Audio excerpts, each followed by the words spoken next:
आज ना मी खूप मोठं काम केलंय, की त्या कामामुळे मला पुढील 9 दिवस मला पोचपावती त्याची मला भेटत राहणार आहे. तर ते काय काम आहे ते तुम्हाला पुढे मी सांगतेच आहे. तर ना आमच्याकडे एवढा पाऊस आहे ना, की त्या पावसामुळे काही सुचत नाही, की कशी कामं करावीत ते. घरात देखील ना सगळ्या घरात कपडेच आहेत. तुम्ही बघू शकता कसला अंधार पडलाय. सकाळचे 10 वाजलेत तरी देखील मला इथे लाईट लावून कामं करावं लागत आहेत.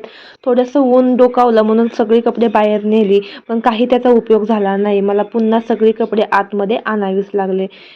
तर मी इथं पावसाला बघत-बघत माझी सकाळची कामं पटापटा आवरली. कारण आपली कामं करायला कोणी येणार नाही. जरी आपण चुटकी वाजवली तरी देखील ते काम आपल्यालाच पूर्ण करावे लागणार. आपली बोटं लाल होतील देखील, पण ते काम असं आपोआप होतच नाही. तर माझं किचनचं वगैरे मी सगळं आवरून घेतलं आणि मी ना 2 ते 3 दिवसाला माठ धुते. रोज काय मी माठ धुत बसत नाही. कारण फुटला-बिटला तर काय करायचं? त्यामुळे 3-4 दिवस झालं ना तर माठ धुते आणि माठाखालची जागा देखील साफ करून घेते. आम्हाला विकतचंच पाणी घ्यावं लागतं. कारण इकडे पाऊस खूप असल्यामुळे ना नदीला सगळं गढूळ पाणी असतं. त्यामुळे हे असा बाटला घ्यावा लागतो. तर तुमच्याकडे हा बाटला कितीला आहे ते नक्की मला कमेंटमध्ये सांगा.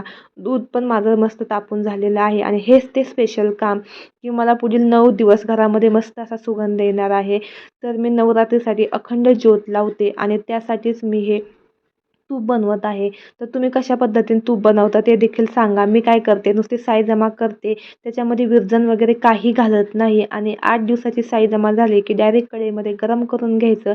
याने काय होतं, काहीच वायाला जात नाही. आपलं तूप देखील छान बनतं आणि तुपाला छान सुगंध यावा म्हणून त्याच्यामध्ये मी ना थोडी तुळशीची पानं टाकून घेतलेली आहेत आणि जो हा चोथा आहे बघा, अशा प्रकारे गाळून घ्यायचा आणि त्या चोथ्यामध्ये गूळ टाकून खायचा. खूप सुंदर लागतो.